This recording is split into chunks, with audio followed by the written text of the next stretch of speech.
Welcome, dear viewers. Thank you so much for 20,000 subscribers. It means a lot.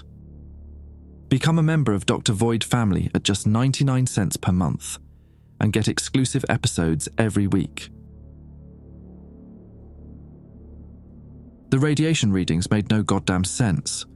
I stared at my monitor for the 5th consecutive hour, the numbers blurring before my bloodshot eyes. 3 weeks without proper sleep will do that to you.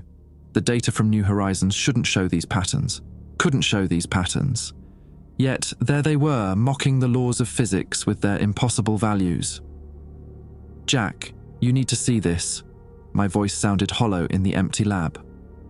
3:42 a.m. at Johns Hopkins Applied Physics Laboratory in Maryland as that. Makes you feel like the last man on Earth. Jack Holloway, our team's senior data analyst, rolled his chair over, coffee sloshing dangerously close to the rim of his NASA mug. Christ, Wade, tell me that's a software glitch. Ran 4 diagnostic cycles. It's real. We'd been monitoring radiation signatures from Pluto for years since the 2015 flyby, but this was different. The gamma radiation fluctuated in sequences that resembled encrypted data packets. Not random cosmic noise, not natural decay, something structured, something that made my skin crawl. Should we call Dr. Brenner? Jack asked, referring to our project director. I hesitated. Let's verify independently first. The truth, I didn't trust Brenner anymore, not since I'd found classified files on his computer about something called Operation Karen's Ferryman. Not since 3 researchers from the original New Horizons team had vanished without explanation last month. My name is Dr. Wade Thornton, Deputy Science Lead for New Horizons Extended Mission.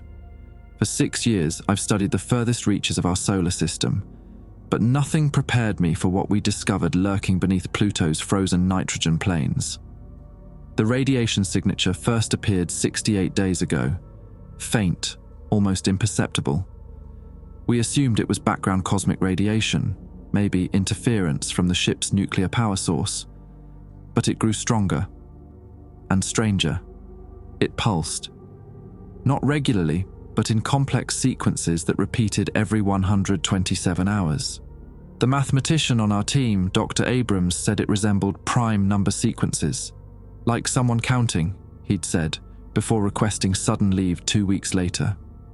We haven't heard from him since. The official channels are silent about the anomaly.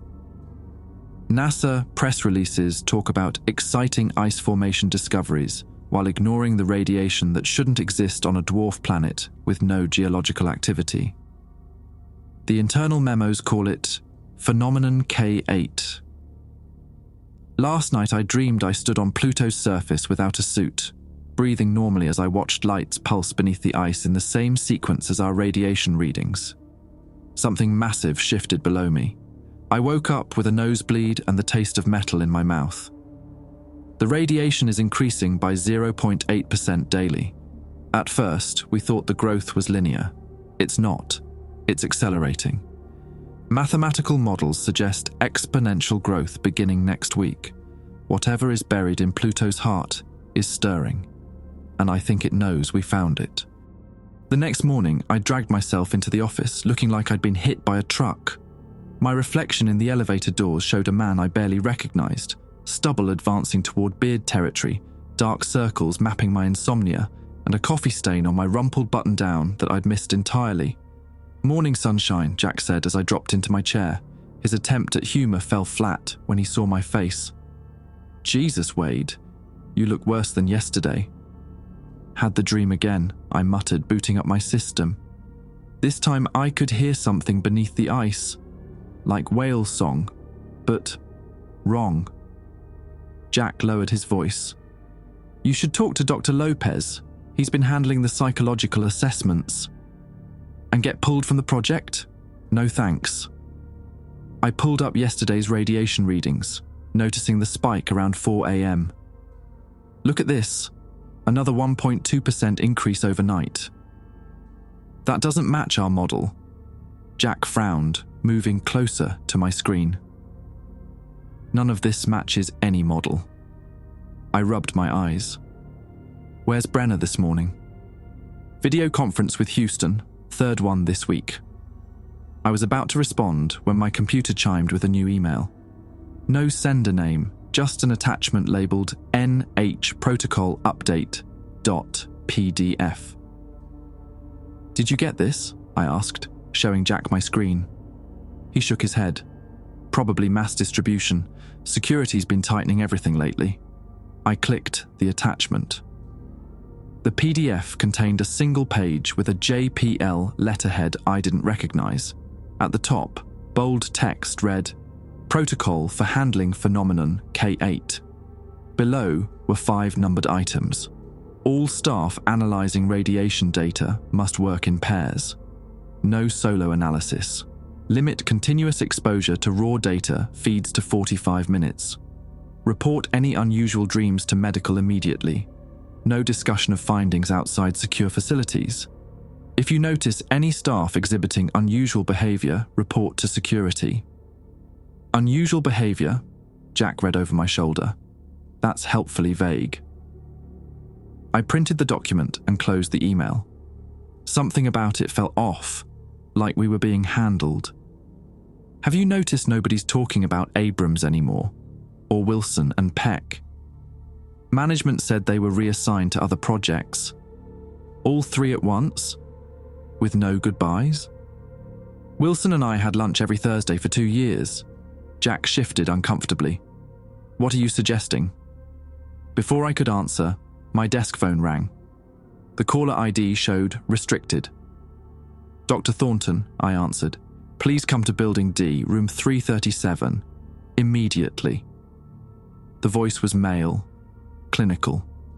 No introduction. Who is this? Room 337, come alone. The line went dead. Building D housed our administrative offices and secure briefing rooms. Room 337 wasn't one I recognized. I need to go, I told Jack, grabbing my ID badge. If Brenner asks, I'm getting coffee. Wait, Jack started, but I was already moving. Outside, September in Maryland painted the trees in early autumn colors, a beautiful day that felt disconnected from the dread settling in my stomach. I cut across the quad, nodding to colleagues who looked increasingly tense these past weeks. Building D required enhanced clearance. I swiped my badge, surprised when the door unlocked. Whatever security level room 337 needed, apparently I had it. The hallway was empty, fluorescent lights humming overhead. Room 337 was at the end, no window in the door, just a keypad lock. As I approached, the door opened from inside. A man I'd never seen stood there, mid-60s, salt and pepper hair, navy suit with no tie. No badge. Dr. Thornton.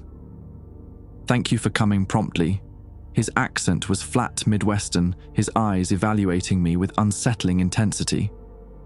I'm Dr. Whitman. Please, have a seat. The room contained a table, 2 chairs, and a single manila envelope. No computers, no phones, no recording devices visible. What's this about? I remained standing. The Pluto anomaly, of course. He gestured again to the chair. Your observations have been noted.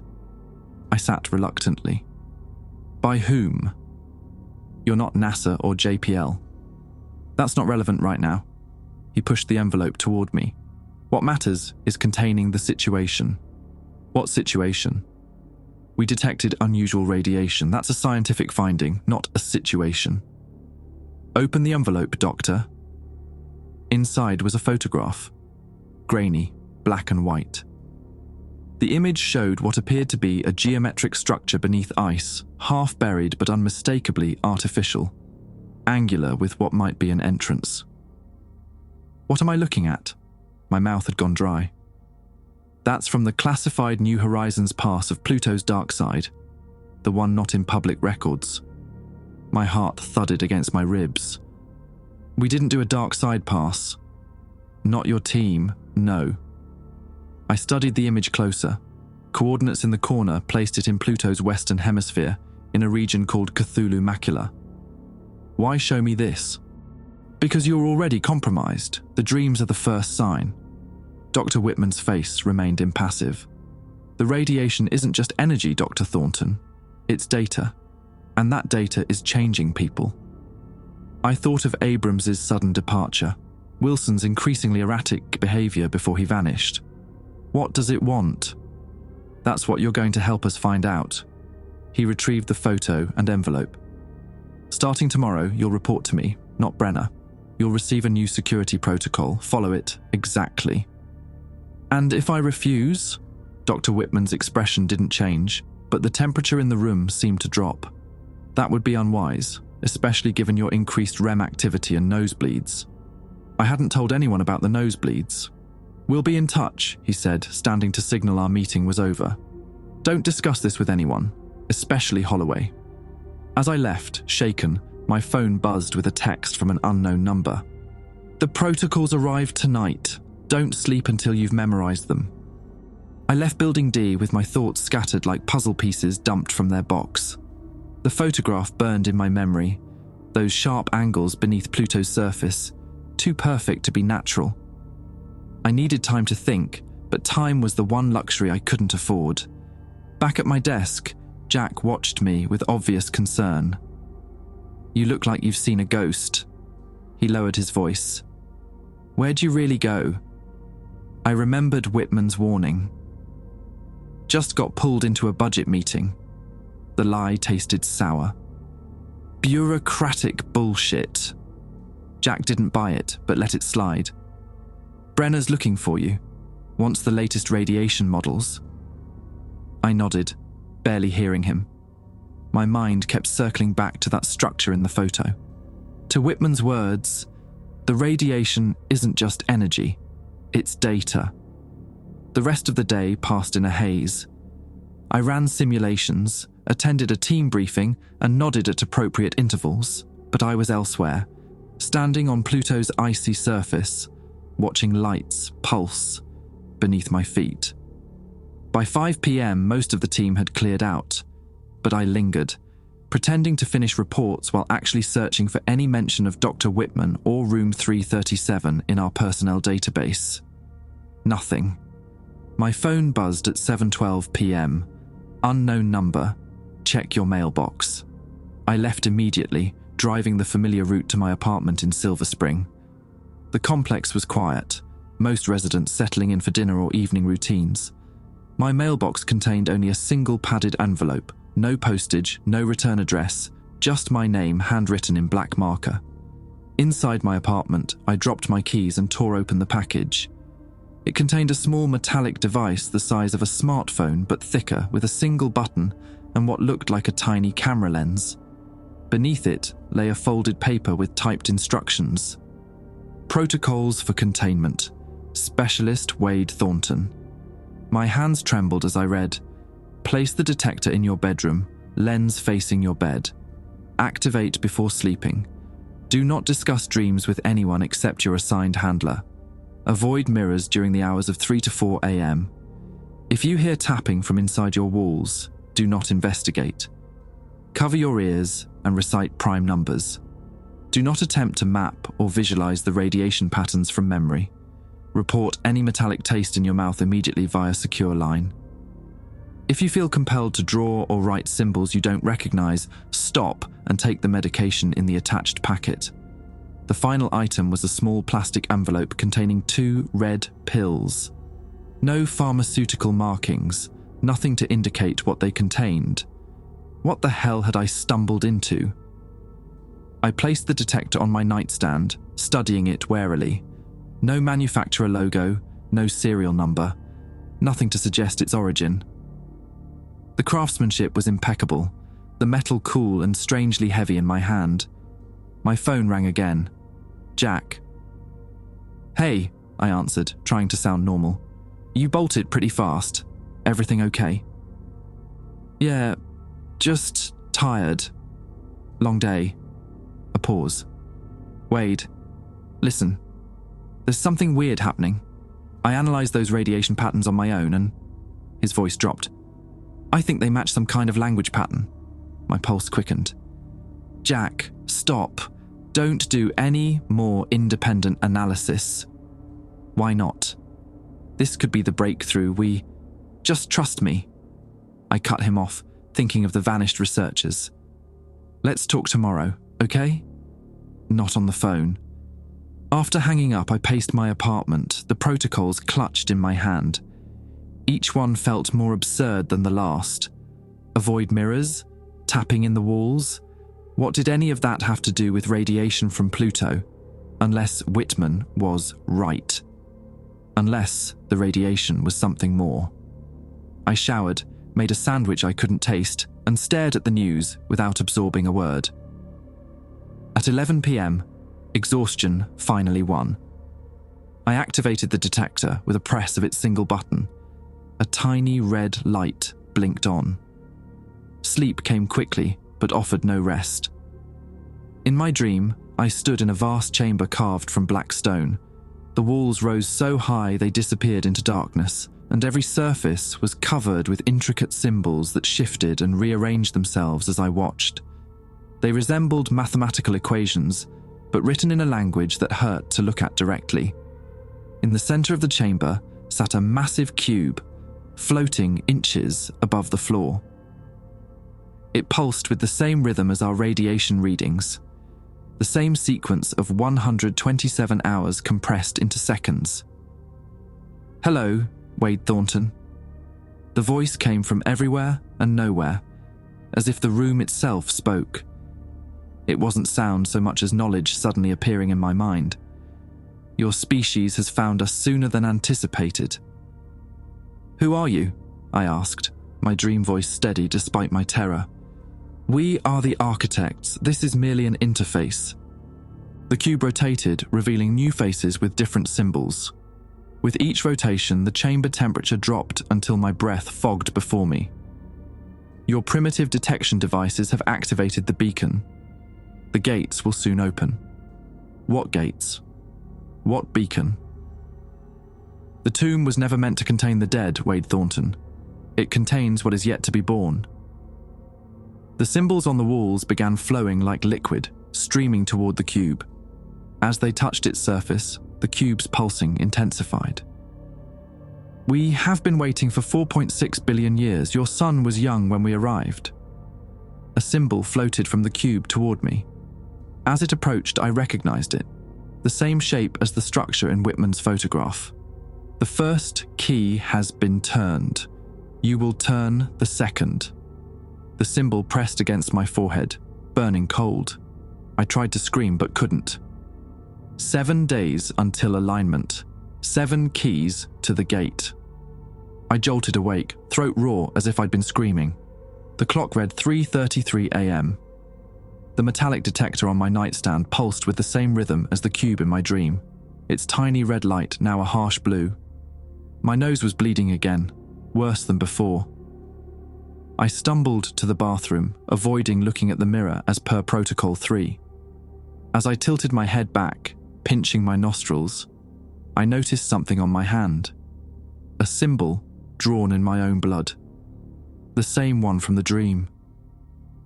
My phone buzzed on the nightstand, the unknown number again. "We detected interface contact. Take the medication now." I staggered back to the bedroom, hands slippery with blood, and fumbled with the plastic packet.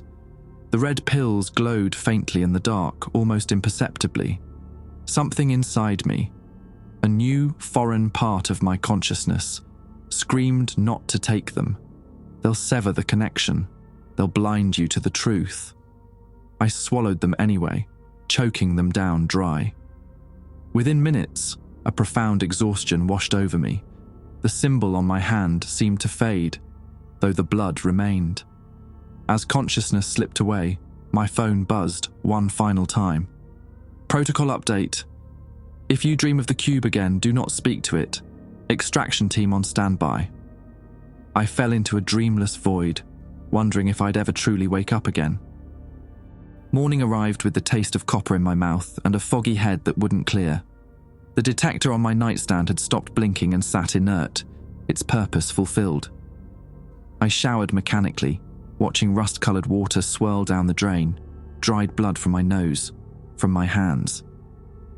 The The symbol was gone from my skin, but I could still feel it there, like a phantom limb. My phone showed 3 missed calls from Dr. Whitman and a text. Car waiting downstairs. 20 minutes. I dressed quickly, gulping down coffee that did nothing to sharpen my mind. Whatever had been in those red pills left me feeling cottony and disconnected. Before leaving, I photographed the protocols sheet, hiding it inside a hollowed-out physics textbook on my shelf. The black SUV idling outside my apartment had government plates and tinted windows. The driver, a square-jawed man in a dark suit, didn't speak as I climbed into the back seat. "Where are we going?" I asked. No answer. Just the soft click of door locks engaging. We drove for nearly an hour, leaving the DC metro area behind, heading west into rural Maryland. Eventually, we turned onto an unmarked road that wound through dense woods before arriving at a chain-link fence topped with razor wire. A sign warned, "Federal property, authorized personnel only." A guardhouse, a gate, then more driving. The facility that finally appeared looked like an ordinary research complex. Low buildings, modest signage about environmental studies, parking lots with normal vehicles. Nothing to suggest classified operations. The driver parked and nodded toward a side entrance where Dr. Whitman waited. Today, with a red tie that somehow made him look more severe. "You had contact," he said as soon as I approached. Not a question. "If you mean the dream, inside." He cut me off, swiping a keycard at the door. The halls were sterile, white, and eerily quiet.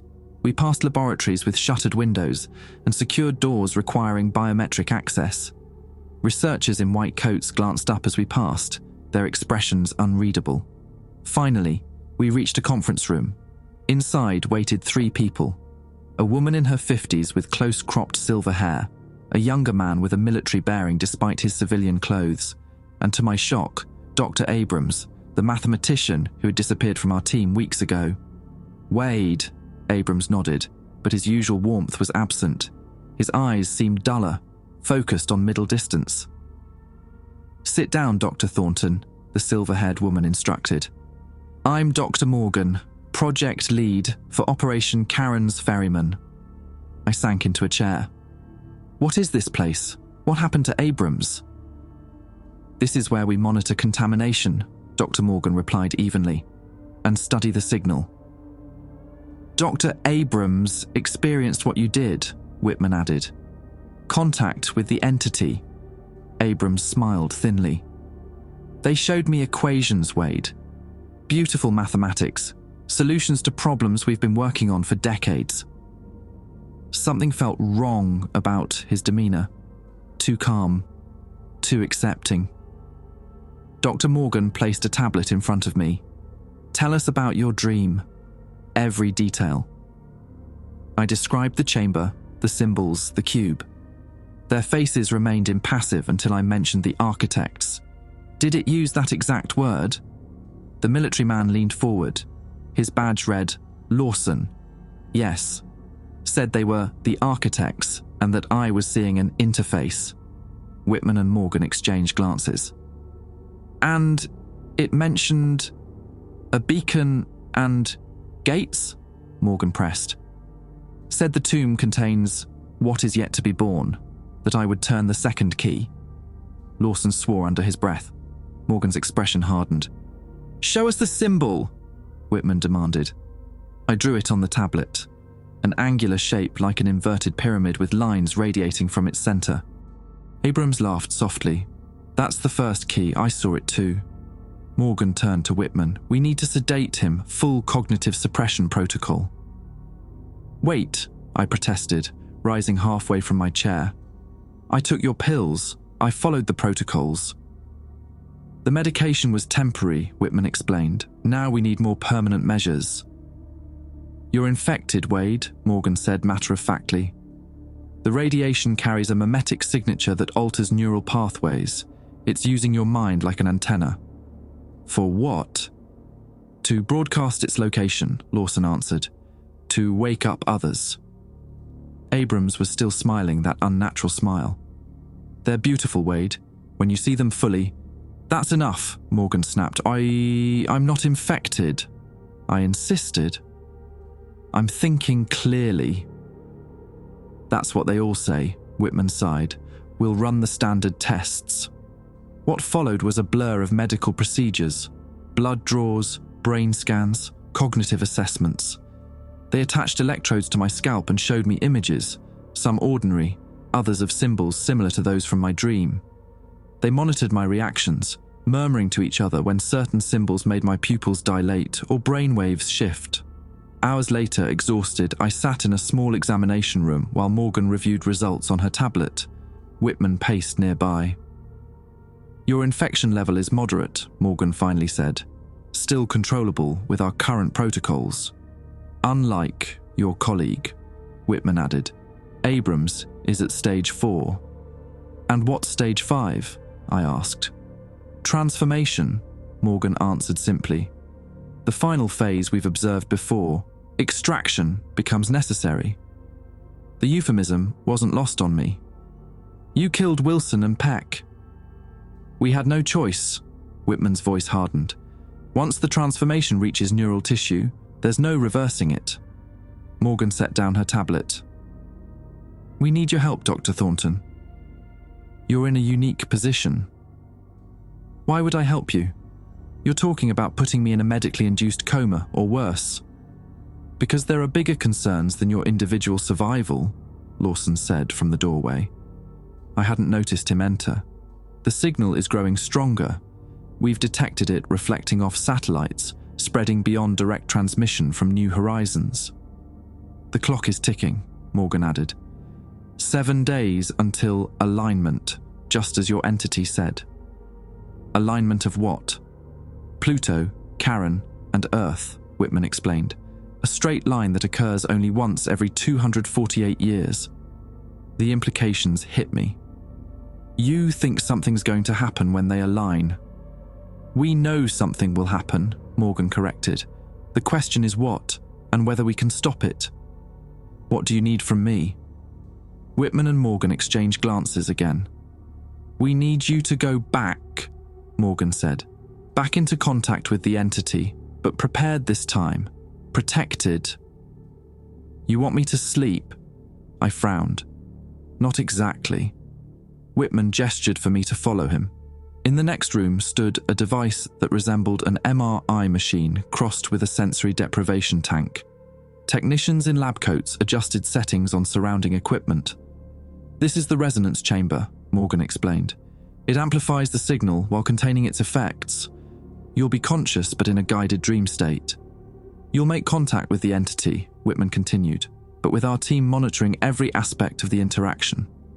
And if I refuse, then we proceed with full neural suppression, Lawson said flatly, and lose our best chance at understanding what we're facing.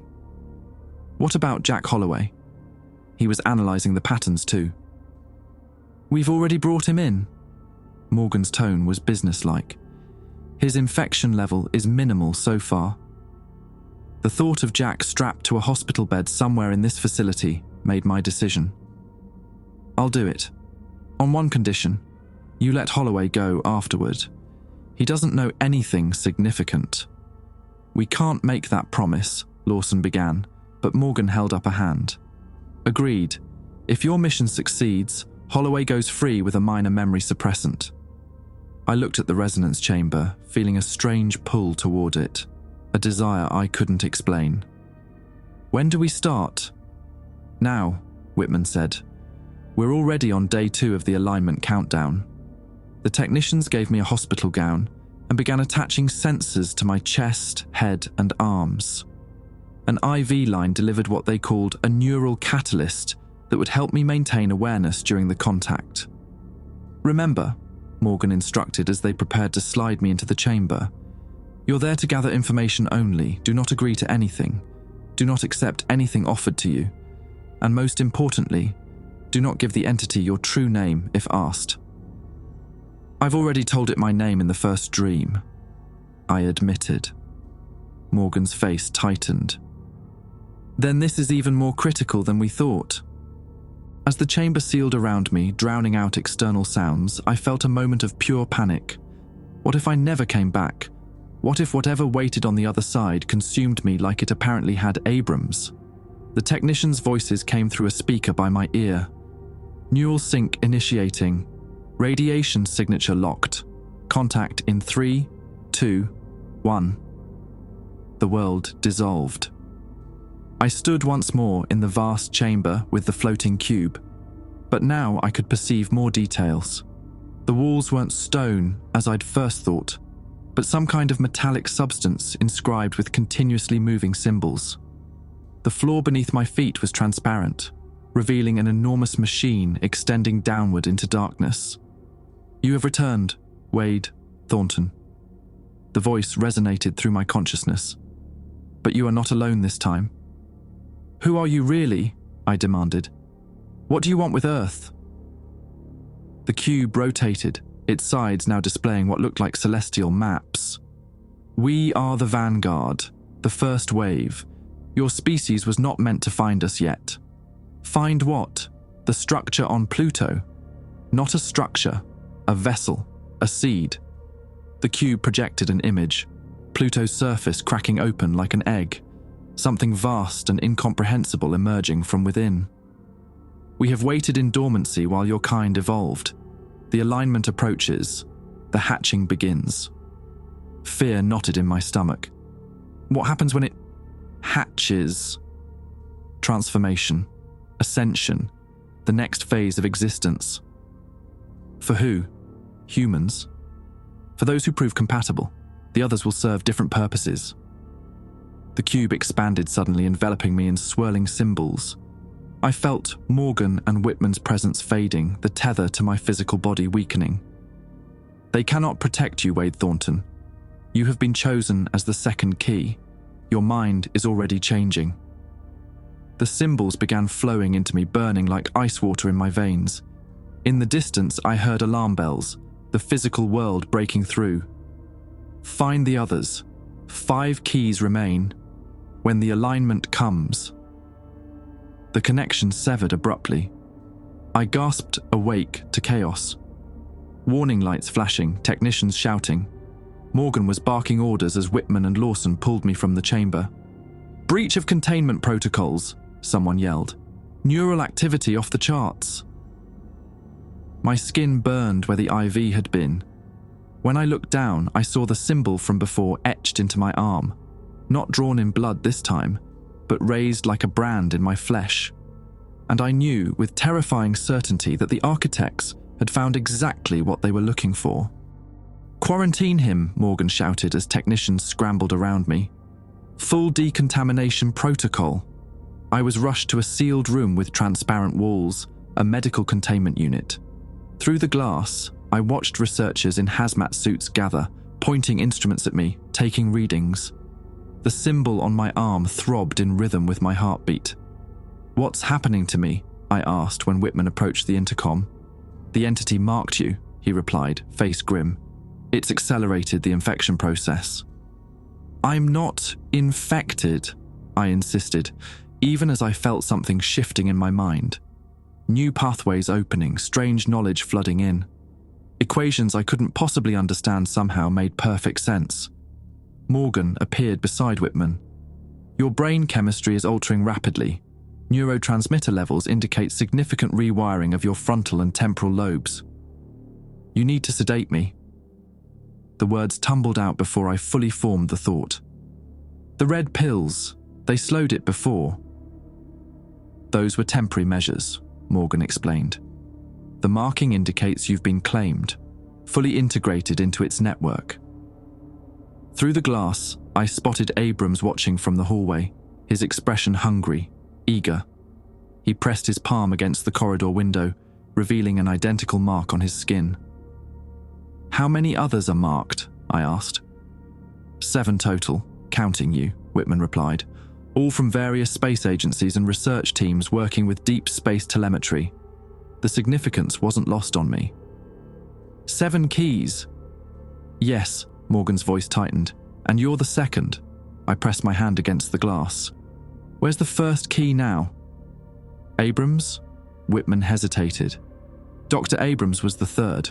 The first was a radio astronomer from Argentina. He..." self-terminated before we could secure him. Couldn't handle the download, Lawson added, joining them. Brain hemorrhaged from the influx. I felt oddly calm despite their words. The symbol pulsed warmer. I can feel the others, like nodes in a network. Morgan and Whitman exchanged alarmed glances. The transformation is accelerating, Morgan murmured. We need to try the experimental protocol. It killed the last subject, Whitman countered. We don't have options. Morgan turned back to me. Dr. Thornton, we're going to attempt to sever your connection to the network. It will be painful and potentially dangerous. Do it, I said immediately. I could feel myself slipping away, original thoughts mingling with alien concepts. 4 technicians in hazmat suits entered my containment unit, wheeling equipment I didn't recognize. They strapped me to the bed despite my cooperation. One inserted an IV while another attached electrodes to my temples. Neural disruptor online, a technician announced. Beginning countermeasure sequence. The first jolt felt like lightning through my skull. I arched against the restraints, a scream tearing from my throat. Behind my eyelids, symbols flashed. The language of the architects fragmenting, struggling to maintain its hold. Increase amplitude, Morgan ordered through the intercom. Another surge, worse than the first. My body convulsed. Blood trickled from my nose, my ears. The room around me strobed between reality and somewhere else. The black chamber, the cube, figures moving in darkness.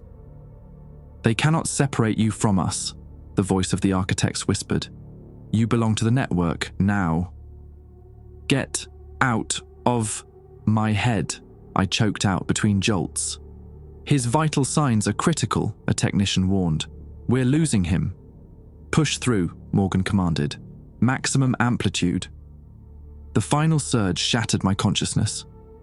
I felt my heart stutter, stop, restart. For one crystalline moment, everything became clear.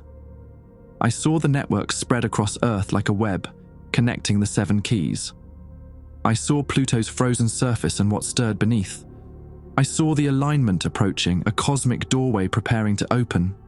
Then, darkness.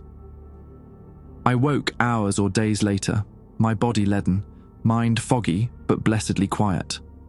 The containment room's harsh lights had been dimmed.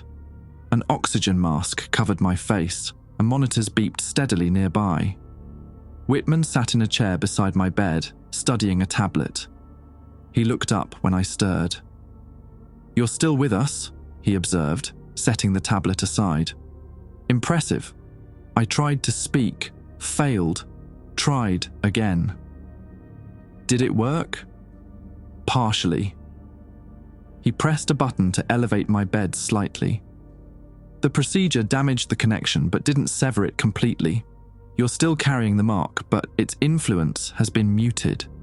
I glanced at my arm where the symbol remained, though fainter, like an old scar rather than a fresh brand. The others? My voice rasped. We've secured 2 more, keys 4 and 5. The remaining 2 are still at large. Whitman poured water from a pitcher.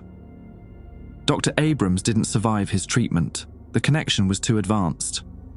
I accepted the water, hands shaking. I saw the network while they were shocking me, saw what's inside Pluto. Whitman leaned forward. Tell me. It's not a tomb. It's an incubator. I struggled to translate concepts that existed beyond language. They're ancient. Came to our solar system billions of years ago when Earth was still cooling. Planted something inside Pluto, a seed. Been dormant, waiting for the right alignment. Waiting for what? Birth. The word felt inadequate. Emergence. The start of a transformation process. Of Pluto. Of everything. They're terraformers, Whitman. They reshape worlds to their specifications. I swallowed hard. And we woke them early. Our probe, our signals. We weren't supposed to be technologically advanced enough to reach that far yet. Now they're accelerating their timeline. Whitman's expression darkened. How do we stop it? I don't know if we can, but the keys are important. All 7 need to be in specific locations for the final activation. Where? I couldn't see clearly, but they're drawn to each other as the alignment approaches. The pull gets stronger. He made notes on his tablet. This matches what the 4th key told us before his heart failed. A thought struck me. Jack Holloway, you promised to release him. Dr. Holloway is safe, Whitman assured me. Minimal infection, easily contained. He's been debriefed with a cover story and released with monitoring. Relief washed through me, followed quickly by suspicion. Why are you telling me all this? Aren't you afraid I'll help them? You've demonstrated remarkable resistance, Dr. Thornton. Your procedure was twice the amplitude of Abrams, yet you survived with your personality intact. Whitman studied me. That makes you valuable, assuming you're still on humanity's side. Of course I am, I said automatically, then paused. Was I? The answers felt muddy. Part of me still hummed with new knowledge, with the vastness of what the architects offered. Ascension, transformation, evolution beyond our current limitations. Whitman noticed my hesitation. That's what I thought. The infection is suppressed, not eliminated. You're still compromised. I want to help, I insisted. I need to understand what's happening to me. Then help us find the remaining keys before the alignment. If the architects need all 7 to complete their sequence, we need to control as many as possible. A technician entered, whispering something to Whitman. His face tightened. What is it? I asked. Key number 6 just surfaced. NASA mission specialist in Houston. He killed 3 security officers and escaped the facility an hour ago. Whitman stood. He's heading north, toward us. He feels the pull, I murmured. We're meant to converge. Can you sense him? Track him somehow? I closed my eyes, reaching through the damaged but still active connection. Faint pulses of awareness flickered at the edges of my consciousness, the other keys moving like stars across a mental map. Yes, I admitted. I can feel all of them, their positions, their movement. Then you're coming with us. Whitman nodded to the technician who began disconnecting my monitors. We're going to intercept the 6th key before he reaches the northeastern convergence point. What happens there? According to our calculations, it's where the 7 keys need to be when the alignment peaks. Some kind of ritual site. As they helped me from the bed, I felt the symbol on my arm warm again, pulsing with renewed energy. The architects were watching through my eyes, listening through my ears. I was both myself and something else. A conduit. A tool. And deep inside, a terrible question formed. Which side did I truly want to win? They dressed me in tactical gear despite my weakened state. Black fatigues, Kevlar vest, combat boots. The clothes felt wrong against my skin. Too harsh, too human. The part of me still connected to the architects recoiled from the material. You'll ride with Alpha Team, Lawson instructed, handing me what looked like a modified smartphone. This will track your vitals and neural patterns. Any spike in connection strength we'll know immediately. We left the facility in a convoy of black SUVs, heading northeast through Maryland toward the Pennsylvania border. I sat between 2 silent operators with military haircuts and vigilant eyes. They watched me like I might transform at any moment. Maybe I would. The target is moving along Interstate 83, the driver announced. Satellite tracking confirms he's maintaining speed of approximately 70 miles per hour. Any weapons? Lawson asked from the front passenger seat. Unknown. Assume armed and extremely dangerous based on Houston incident. I closed my eyes, reaching for the connection. The 6th key blazed in my awareness, a pulsing node of light and purpose moving steadily closer. Unlike my damaged link, his burned at full strength. His name is Paul Reeves, I said suddenly. He was monitoring deep space telemetry when the signal first increased. He's been connected longer than any of us except Abrams. The operators tensed beside me. How do you know that? Lawson demanded. I can see fragments of him through the network, his memories, his knowledge. I kept my eyes closed, following the golden thread of connection. He's driving a stolen black Honda Civic, Maryland plate number HDK4729. Lawson relayed this information through his radio, then fixed me with a cold stare. What else? He's not alone in his head anymore. The architects are fully integrated with his consciousness, more advanced than my connection. I opened my eyes. He knows we're coming. He's expecting us. Is he hostile? Not exactly. He sees us as... I searched for the right words. Misguided siblings. He wants to bring us back to the network, complete the convergence. And if we resist, I met Lawson's gaze. Then we're obstacles to be removed. The convoy exited the highway, following directions from the aerial surveillance team tracking Reeves.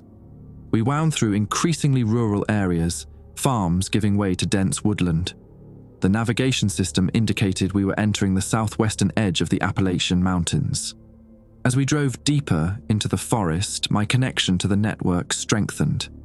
The symbols across my arm glowed faintly beneath my sleeve, warm and insistent. We're getting close to the convergence point, I told Lawson. I can feel it pulling me. What exactly is this convergence point? He asked. A node, a place where the barrier between dimensions thins during the alignment. The knowledge flowed through me unbidden. There are 7 globally. The architects need a key at each point when Pluto, Charon, and Earth align. And what happens then? The gates open. Even saying it sent a shiver through me, equal parts dread and anticipation.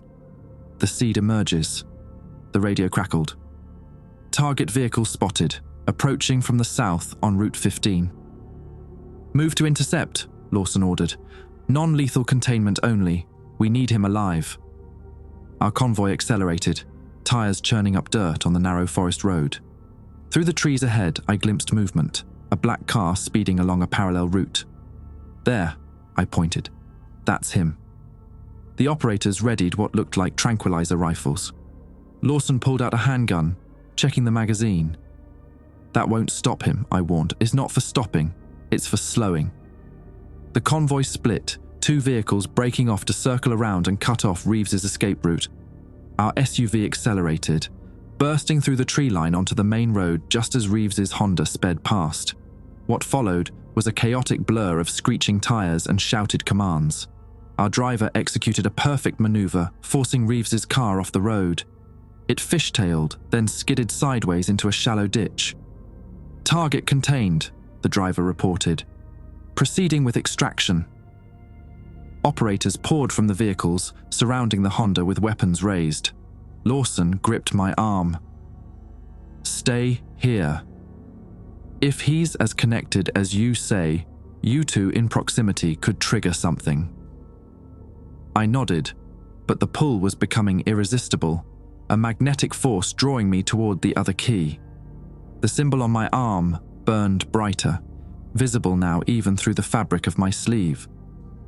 Through the windshield, I watched the operators approach Reeves's car cautiously. The driver's door opened slowly. A man emerged with his hands raised, mid-40s, gaunt, with 3 days stubble and eyes that reflected wrongly in the light. Paul Reeves, Lawson called through a megaphone. You're being detained under National Security Directive 47B. Comply immediately, and you will not be harmed. Reeves smiled, a terrible expression of pity and superiority. You cannot stop what's coming, his voice carried unnaturally across the space between us.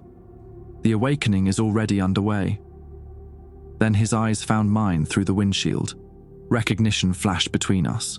Not as men who had met before, but as components of the same system recognizing their counterparts. Brother, his mind touched mine through the network. You've been damaged. Let me repair you. Foreign pressure built inside my skull, the architect's influence surging through Reeves into me, trying to strengthen our broken connection. I gasped, doubling over as the symbols on my arm flared painfully bright. Outside, Reeves took a step forward despite the weapons trained on him. The second key must be completed. The sequence requires it. An operator fired a tranquilizer dart that struck Reeves in the chest. He plucked it out without flinching, still advancing. 2 more darts followed with no effect. "Take him down," Lawson ordered. 4 operators rushed Reeves. He moved with impossible speed, tossing the first man aside like a child's toy. The second received a blow that crumpled him to the ground. The third and fourth fired taser barbs that connected, sending electricity coursing through Reeves's body. He shouldn't have remained standing. No human could. But Reeves merely shuddered, then reached down and ripped the barbs free. Inside the SUV, I clutched my head as images flooded my consciousness. The black chamber, the cube, the vast machinery beneath Pluto's surface powering to life. I saw the 7 convergence points on Earth glowing like beacons. 3 already activated, the 4th about to come online. "We are the Harbingers," Reeves announced, his voice no longer entirely human. "The alignment comes in 4 days. The barrier's thin." Lawson raised his handgun. "Last warning. Stand down." Reeves smiled again, reached into his pocket, and withdrew something small and crystalline. Before anyone could react, he crushed it in his palm. A wave of energy pulsed outward, not visible, but I felt it ripple through the air, through the ground, through my bones. The operators nearest him collapsed instantly. Lawson staggered, firing 2 shots that went wide as he fell to his knees. In our SUV, the driver slumped against the wheel. Only I remained conscious, protected somehow by my connection to the network. "Come, brother," Reeves called through our link. "It's time to complete your transformation." My body moved of its own accord, hand reaching for the door handle. Part of me screamed in resistance, but the pull was overwhelming. Like gravity. Like destiny. I stepped from the vehicle on shaking legs. The forest around us had gone silent. Birds and insects struck quiet by the energy pulse. Even the air felt charged, heavy with potential. Reeves approached, his movements fluid and predatory. Up close, I could see how advanced his transformation was, skin slightly translucent, eyes reflecting light like mirrors, veins tracing patterns beneath his skin that matched the symbols on our arms. "What did you do to them?" I managed, nodding toward the unconscious operators. "Temporary neural disruption, they'll recover." He reached for my marked arm. "Unlike you, you will transcend." I tried to step back, but my body betrayed me, locked in place by the network's commands. "I don't want this. Your human remnant doesn't, but the greater part of you understands the necessity." His fingers closed around my wrist, our marks touching. The architects have waited too long for resistance now. The moment our symbols connected, electricity surged between us. Pain, unlike anything I'd experienced, coursed through my nervous system, rewriting, reconfiguring. I screamed as the damaged connection repaired itself, the network flooding back at full strength. Knowledge poured into me. The full plan of the architects, the true purpose of the keys, the nature of what waited beneath Pluto's surface. Not a weapon, not an invasion force, but something far more insidious. A cosmic terraforming system designed to remake all planets in a solar system to the architect's specifications. Earth was just the beginning. "See now?" Reeves asked as the surge subsided. "Understand your purpose?" I fell to my knees, overwhelmed by the download. Everything Morgan and Whitman feared was true, but far worse than they imagined. Humanity wouldn't be destroyed. They would be repurposed. Raw material for a new biosphere engineered by the emerging seed. "We need to reach the convergence point," Reeves helped me stand. "The others are already converging worldwide. Tokyo, Sydney, Johannesburg. Our node activates next." Through the network, I sensed the other keys moving toward their destinations. The 5th key leaving the containment facility where I'd been held, the 7th emerging from hiding in Seattle. The first node had already activated in Buenos Aires, the second in Moscow, the third in Beijing. Ours would be the 4th. "How far?" I asked, my voice sounding foreign to my ears. 2 miles north, an ancient meteor impact site. The architects chose it millennia ago for its properties. Reeves pointed into the forest. We can make it by nightfall. I glanced back at the unconscious operators, at Lawson sprawled beside his vehicle. My last chance to resist, to fight against what I was becoming. But the network hummed through every cell now, the architect's influence fully restored. My doubts felt distant, relegated to a shrinking human corner of my consciousness. They'll follow us, I said, nodding toward the fallen team. It doesn't matter. Once we activate the node, nothing they have can stop the process. Reeves started walking. Come, brother. Destiny awaits. I followed, each step taking me further from humanity and closer to something else. Behind us, I heard the first groans as the operators began to stir. Night fell as we trekked deeper into the forest, neither of us needing light to see. Our enhanced senses picked out paths invisible to human eyes, guided by the pull of the convergence point growing stronger with every step. What was it like, I asked as we climbed a steep ridge, when you fully connected? Like being born again? Reeves moved with inhuman grace over the difficult terrain. The limitations fall away. The fear, the doubt, the small concerns of a small species. And the human part of you. It remains as memory, a foundation for something greater. We crested the ridge, and I saw it below, a perfectly circular clearing in the forest. No trees grew within its boundaries, and at its center, a formation of dark stones jutted from the earth like broken teeth. The convergence point. As we descended toward it, the symbols on our arms glowed bright enough to illuminate our path. The air grew thick with potential energy, making it difficult to breathe. Reality itself seemed to thin, the boundaries between dimensions stretching like plastic under heat. We are the first to arrive, Reeves announced, stepping into the clearing. The activation begins with us. In the distance, I heard vehicles approaching, Morgan and Whitman's team, no doubt. But they were too late. We had reached the convergence point and the transformation was already beginning. The fourth node was about to come online. The clearing hummed with energy as we approached the stone formation. Not sound, a vibration that resonated through bone and tissue, through the altered pathways of my brain. The stones formed a rough circle, each slab covered with weathered markings similar to the symbols on our arms. Ancient, patient sentinels that had waited millennia for this moment. They've been here since the last ice age, Reeves said, trailing his fingers along a stone surface. Placed by early humans under the architect's influence. Primitive astronomical markers then, receiver nodes now. I felt the knowledge unfold in my mind. How the architects had subtly guided human development over thousands of years, inserting suggestions, ideas, and technologies when needed. The mysterious megalithic structures across Earth suddenly made sense. Stonehenge, Göbekli Tepe, the Moai of Easter Island, all disguised components of a vast activation network. What do we do? My voice sounded distant, echoing strangely in the charged air. We complete the circuit. Reeves positioned himself at the western edge of the stone circle. You take the eastern position. When aligned, our marks will initiate the resonance sequence. I moved opposite him, feeling reality stretch thinner with each step. The veil between dimensions became almost transparent here, revealing glimpses of something vast and incomprehensible beyond normal space-time. As I took my position, the symbols on my arm ignited with cold blue fire. Across the circle, Reeves' marks blazed in response.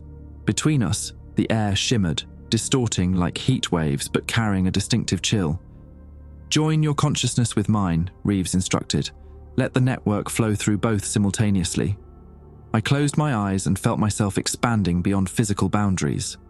My awareness merged with Reeves, then extended further, connecting with the other keys across the globe. I sensed the first 3 nodes already humming with power: Buenos Aires, Moscow, Beijing, their activated patterns feeding energy back to the seed beneath Pluto's surface. The boundary between self and other dissolved. I was Wade Thornton, but also the architects, also the seed, also the ancient machinery stirring to life in the dark reaches of our solar system. Time became fluid, letting me witness the architect's arrival billions of years ago, their patient calculations, their perfect hibernation. "It's beautiful," I whispered, tears freezing on my cheeks in the unnatural cold emanating from the circle's center. "It's evolution," Reeves replied, his voice somehow inside my head despite the distance between us. "The next stage of existence." Together, we raised our marked arms, the symbols detached from our skin like living calligraphy, floating and spinning between us, combining into complex patterns that matched the stone carvings. As they aligned, the ground beneath our feet trembled. A beam of darkness, not absence of light, but something more fundamental, a tear in reality itself, shot upward from the circle's center, punching through the night sky toward the stars. The fourth node was activating. In that moment, I caught glimpses of what would happen when all 7 nodes activated simultaneously during the alignment. The seed would hatch, emerging from Pluto's shattered surface. Its tendrils would extend across space, faster than light, reaching Earth in an instant. The transformation would begin first at the node points, then spread globally, rewriting matter at the quantum level, reshaping everything to the architect's specifications. Humanity wouldn't end. They would become components in a vast new organism spanning the solar system. Part of me, the human remnant, recoiled in horror. But that voice grew fainter as the connection strengthened, drowned out by the network's cold certainty and the promise of transcendence. The activation beam intensified, widening to encompass the entire stone circle. Within it, space folded impossibly, creating a direct connection to Pluto despite the billions of miles between. Through this connection, something began to reach toward us. Not physical, but a probe of consciousness, ancient and vast. The fourth gate opens. It communicated directly to our minds. The sequence advances. The emergence approaches. "Yes," Reeves responded, ecstatic. "We welcome the transformation." "The second key has resistance remaining," the entity observed, its attention focusing on me with terrible intensity. "Fragments of individuality persist." I felt it probing deeper into my consciousness, sifting through memories, examining the damaged connection that Morgan's team had attempted to sever. The human remnant within me tried to hide, to shield core memories of Jack, of my life before, of what it meant to be human. "Resistance is counterproductive," the entity noted dispassionately. "Full integration is required for optimal functioning." "I'm ready," I lied, trying to bury my doubts beneath layers of acceptance. Deception detected, initiating deep integration. The pressure in my mind intensified tenfold.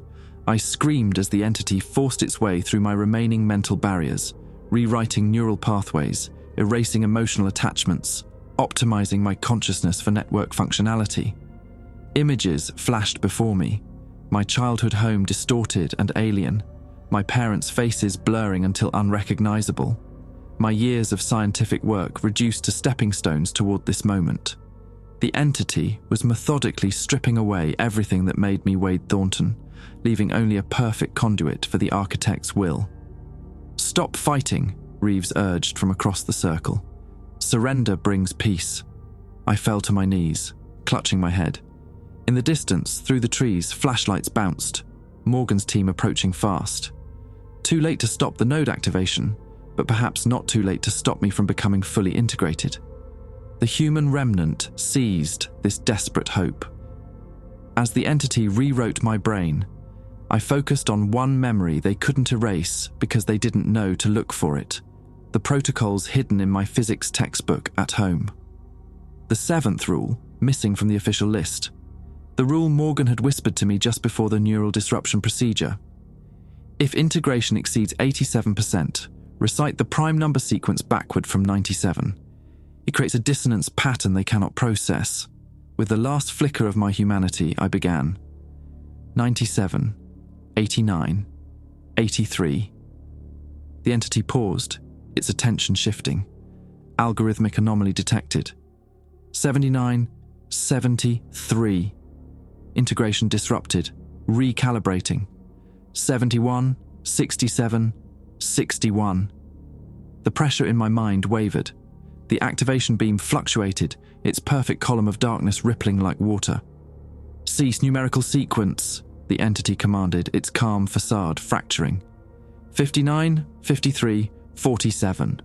Across the circle, Reeves convulsed, our linked consciousness carrying the dissonance to him as well. "Stop!" he screamed. "You'll damage the node." 43, 41, 37. The entity withdrew partially, its probe recoiling from the mathematical pattern it couldn't assimilate. The network connection thinned, creating space for my consciousness to resurface. 31, 29, 23. The activation beam sputtered. The floating symbols between us fragmented, losing cohesion. Reality began reasserting itself, the dimensional tier narrowing. "What are you doing?" Reeves staggered toward me, his face contorted with rage and pain. "You'll ruin everything." 19, 17, 13. He reached me just as Morgan's team burst into the clearing, weapons raised. Reeves grabbed my throat, cutting off the sequence, his fingers inhumanly strong. "The transformation is inevitable," he hissed, eyes reflecting the dying light of the activation beam. "Your resistance is temporary." 11, I choked out. 7. "Target acquired," someone shouted. A barrage of shots rang out. Reeves jerked as rounds struck him, but his grip remained firm. 5, I wheezed through his crushing fingers. 3. His face loomed over mine, no longer entirely human, skin translucent, eyes filled with swirling darkness. "Brother, why betray evolution?" With my last breath, I whispered, 2. The final prime number created a cascade effect through the network. The activation beam collapsed with a thunderous implosion.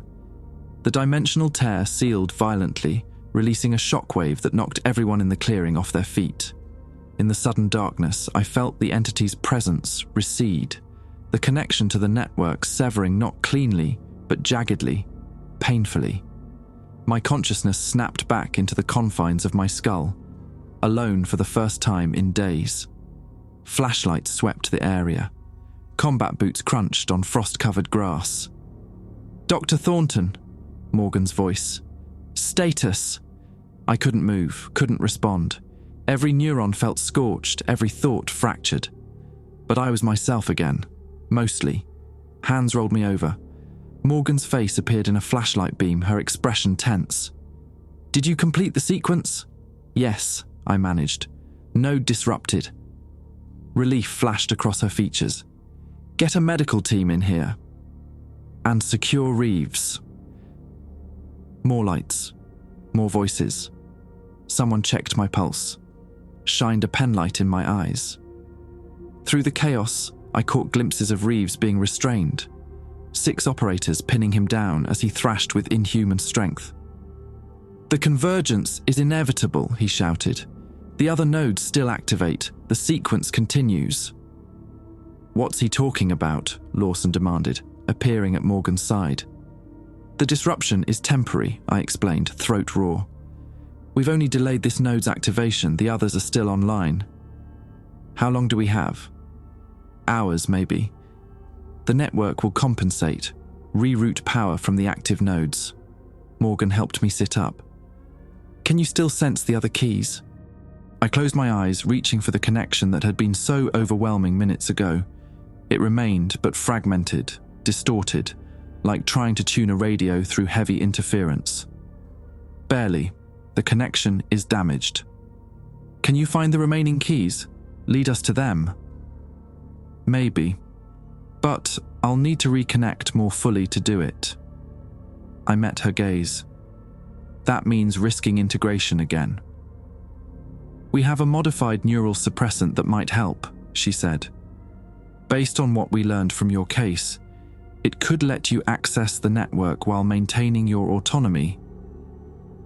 And if it fails, then we lose you, and probably Earth along with you."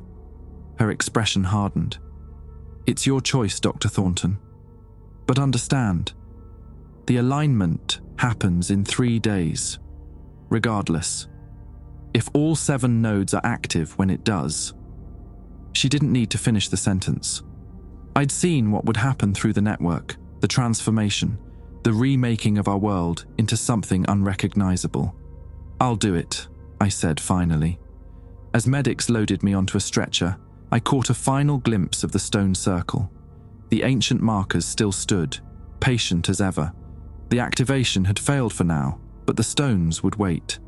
They had waited thousands of years already. What were a few more hours to them? The sky above the clearing had changed, though.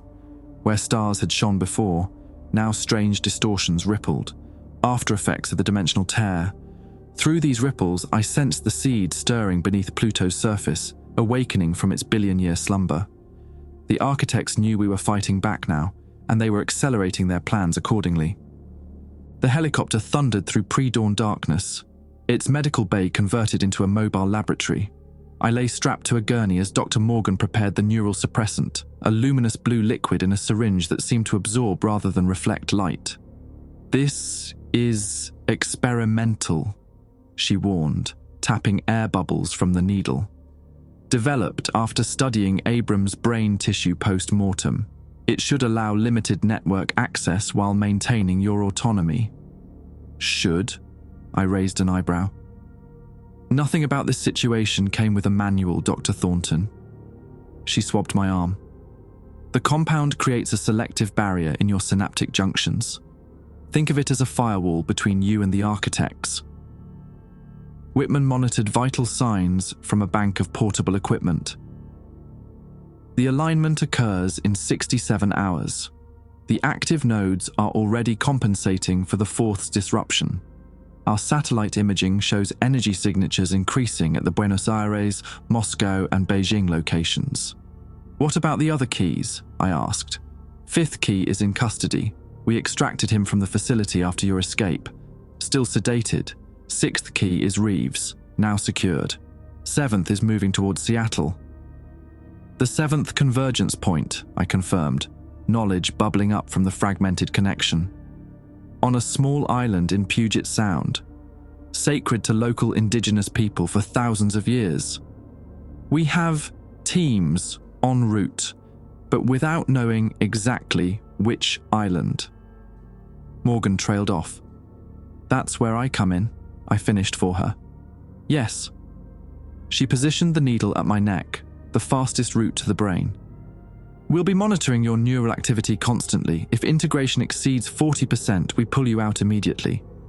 And if I resist? That's why the restraints aren't just for turbulence." Whitman tightened the strap across my chest. "I hope they're unnecessary." I closed my eyes. Let's get this over with. The needle stung, followed by liquid ice spreading through my veins, up my neck, into my brain. I gasped as frost crystallized behind my eyes along neural pathways, forming protective barriers around core regions of my identity.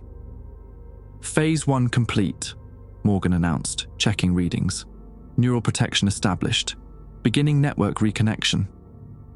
She pressed a second injection into my arm, directly into the marked symbol that had faded to a dull outline after the node disruption.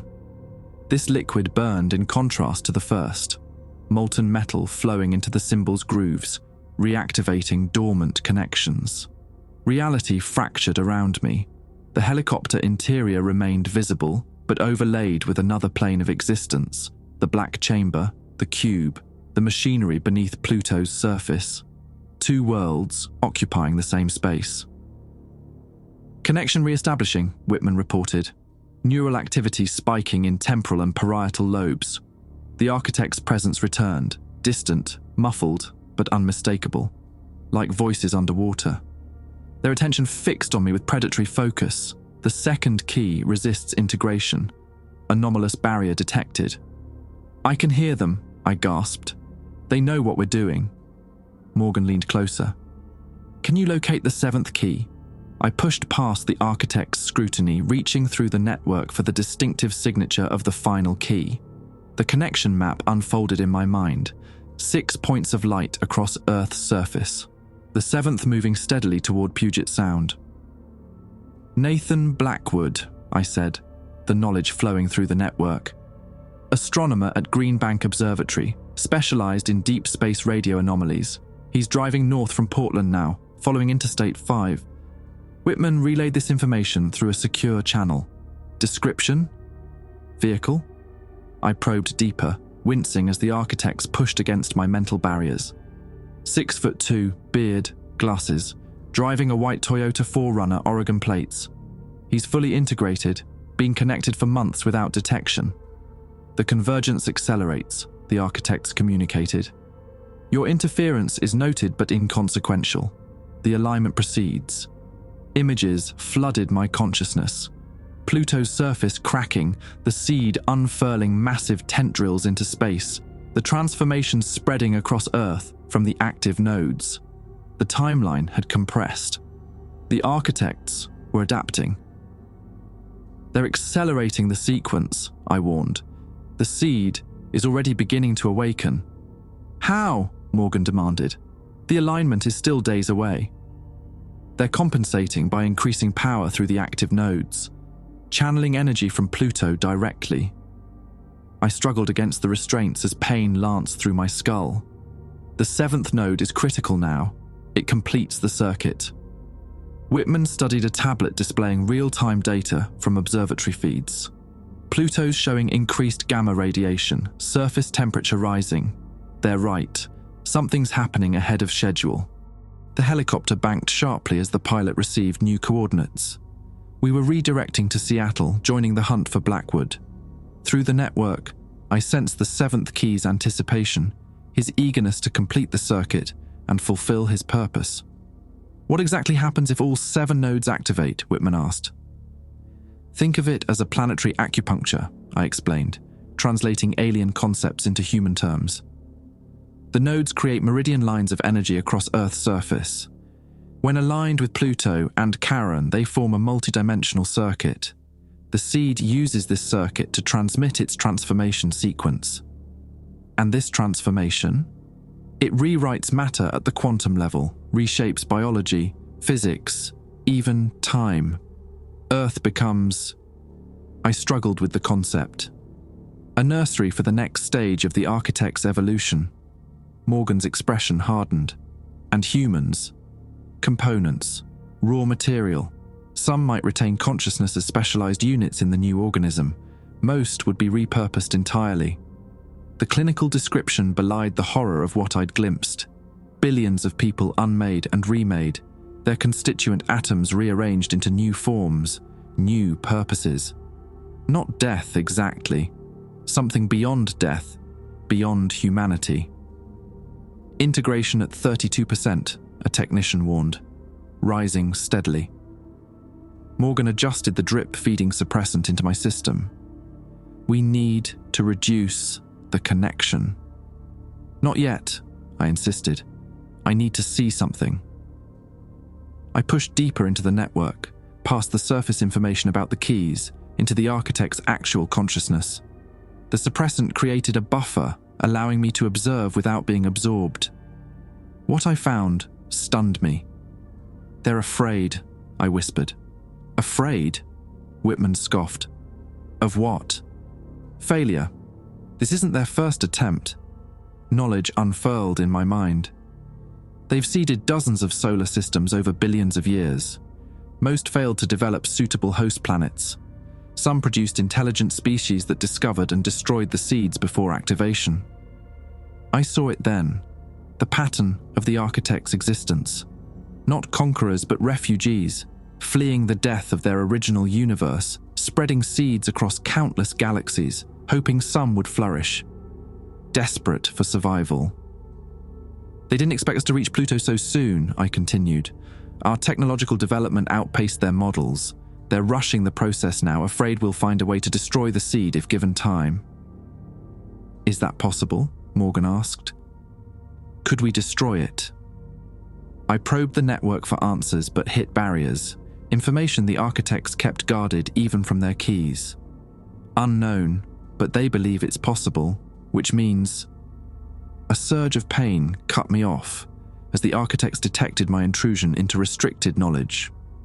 The connection flared, burning through the suppressant barriers. "Integration spiking to 47%, the technician shouted. "Subject is exceeding safe parameters." Morgan injected another dose of the blue suppressant directly into my IV line. "Pull back, Dr. Thornton. Break the deep connection now."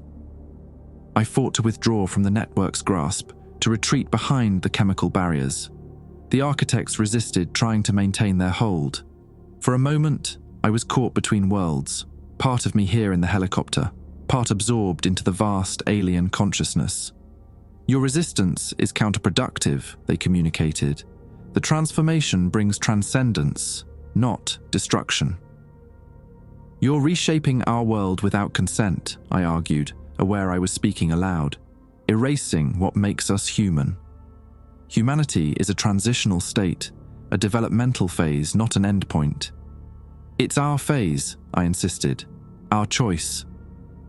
The connection wavered as the suppressant took effect, pushing the architects back.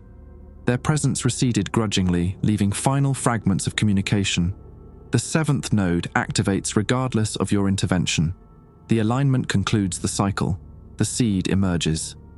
I gasped as the connection diminished to manageable levels, the dual reality fading until only the helicopter interior remained. "Integration stabilizing at 29%, the technician reported. "Vitals returning to baseline." Morgan checked my pupils with a penlight. "What happened, Ram?" "They tried to take control," I explained, breathing heavily. "When I accessed restricted information." "Did you learn anything useful?" "Maybe." I organized my thoughts, separating human from alien. "The 7th key is headed for Orca's Island, specifically a formation called Turtleback Mountain. That's the final convergence point." Whitman relayed this to the pilot and ground teams. "There's something else," I added. "The seed isn't just a terraforming system. It's a lifeboat. The architects are refugees from a dying universe. They're desperate, not malevolent." "Makes no difference to us," Lawson interjected from the cockpit doorway. "Their survival means our extinction." "Not necessarily," I countered. "They're afraid we might destroy the seed. That means it's vulnerable despite its power." Morgan considered this. "How would we destroy something buried beneath Pluto's surface?" "I don't know yet. But the answer exists in the network, in the restricted information they guarded." The helicopter began its descent toward Seattle. Through the window, dawn illuminated the Cascade Mountains to the east, the ocean to the west. Beautiful, human Earth, unaware of the transformation poised to rewrite its existence. "We have less than 12 hours before Blackwood reaches Orca's Island," Whitman said, checking updates on his tablet. "Military interdiction is being coordinated. But if he's as enhanced as Reeves was..." "He's stronger," I confirmed, the knowledge filtering through my limited connection. "The 7th key is the most advanced, the final component." Morgan unstrapped me from the gurney. "We need to refine the suppressant formula before you attempt deeper network access. Find the seed's vulnerability without losing yourself." I nodded, though doubt gnawed at me. Even with the suppressant, the connection was seductive, offering knowledge beyond human comprehension, participation in something vast and eternal. Part of me still yearned to surrender to it. As we touched down at a military airfield outside Seattle, I felt the network pulse distantly, the 3 active nodes synchronizing, compensating for the 4th's absence, preparing for the 7th's activation. The seed stirring beneath Pluto's frozen surface, tendrils of its consciousness already stretching across space toward Earth. The clock was ticking. Humanity's final hours were beginning, and I was caught between worlds, neither fully human nor fully integrated. The only one who might find a way to stop what was coming. If only I could resist the growing urge to help it happen instead. They told me to write everything down. Document the experience while I still remember the human parts. So here I am, 73 days after what the media dubbed the Pluto anomaly, scribbling in this journal from a remote research outpost in Antarctica. Officially, I'm here studying atmospheric radiation patterns. In reality, I'm being monitored, contained, the last living key. Blackwood died on Orcas Island. Not from bullets, the military unloaded enough to drop an elephant, but from something internal. His body simply collapsed as the final node failed to activate. They discovered later that his organs had transformed into something unidentifiable. Not human tissue, not anything terrestrial. Reeves suffered the same fate 2 days later in his containment cell. Morgan's team recorded everything, collecting tissue samples that still defy analysis. The other keys followed. Spontaneous cellular breakdown, resembling accelerated decay, but fundamentally different. Like their bodies were reclaimed by the network. I alone survived. The suppressant formula bonded with my neural pathways, creating a unique immunological response. My connection remains, but altered, partially severed, a phantom limb reaching into cosmic darkness. They consider me too valuable to eliminate, too dangerous to release. Hence Antarctica. 6 researchers for company, all actually military personnel with medical training. Weekly cognitive evaluations, daily blood draws. The pretense of normalcy wears thinner each day. The world believes Pluto experienced a cryovolcanic event, spectacular, but ultimately just a footnote in astronomical journals. Only 17 people on Earth know we triggered a thermonuclear device beneath Pluto's surface. 14 know it didn't destroy the seed, merely damaged its outer shell. Only I know what's still stirring inside. I dream of it nightly, the machinery repairing itself in darkness, tendrils of consciousness stretching outward, searching. Patient, inevitable. The architects miscalculated this cycle, but have endless time to refine their approach. Evolution adapts, even theirs. Last week, our instruments detected something unprecedented. Quantum fluctuations in the space between Pluto and Charon, creating microscopic wormholes that collapse almost instantly. Not random events, controlled experiments, the seed testing new methods of connection.